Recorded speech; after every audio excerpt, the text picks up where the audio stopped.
have a right to make sure that they have a very simple and open read of the rules. And we're not in a great state there. Our rules and our enforcement can be extremely confusing to people. What has been the one thing that came up that was perhaps the most controversial? Like, I know my friend Sam Harris was trying to get you guys to ban Donald Trump. He was saying if you follow your terms of service. I just did a podcast with him actually as well.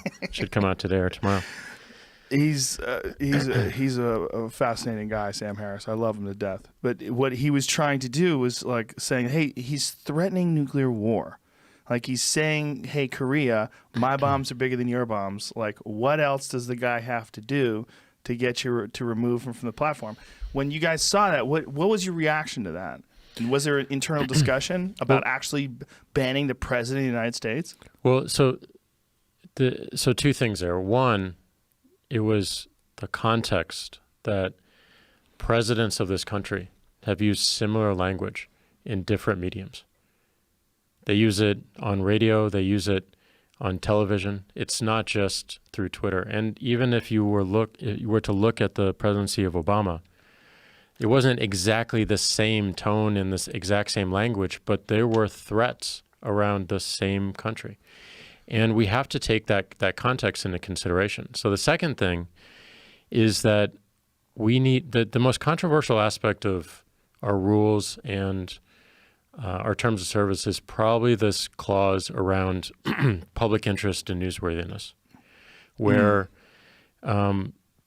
powerful figures or public figures might be in violation of our terms of service, but the tweet itself is of public interest. Yes. There should be a conversation around it. And that is probably the thing that people disagree with the most, and where we have a lot of internal debate. But we also have some pretty hard lines. If we had a global leader, including the President of the United States, make a violent threat against a private individual, we would take action.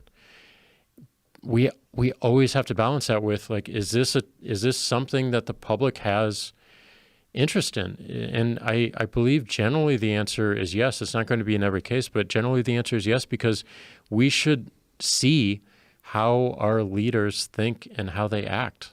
And essentially, that informs voting. That informs the conversation. That informs whether we think they're doing the right job, or we think that they should be voted out. Well, it's very important to see how someone uses that platform, and when someone uses it the way he uses it, and then becomes president and continues to use it that way, that's when people are like, "What?" He's been consistent. I think he joined in 2009, 2012, and you look at all of his tweets all the way back then, and it's pretty consistent to today. Yeah, I mean, he likes to insult people on Twitter.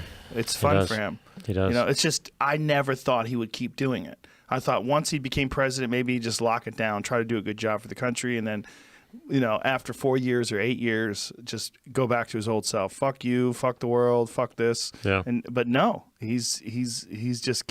It's just, in one way, it's hilarious. See, as a comedian, I think it's awesome because it's so hilariously stupid. It's so preposterous that he even has the time to talk about Jeff Bezos's affair and the fact that he got caught with the National Enquirer getting text messages and calls him Jeff Bozo. Like, don't you have shit to do, man? Yes. But as a comedian, I am a gigantic fan of folly, almost against my better judgment. I like watching I like watching disasters. I like watching chaos. When I see nonsense like that, I'm like, oh Jesus! I'm drawn like a moth to a flame.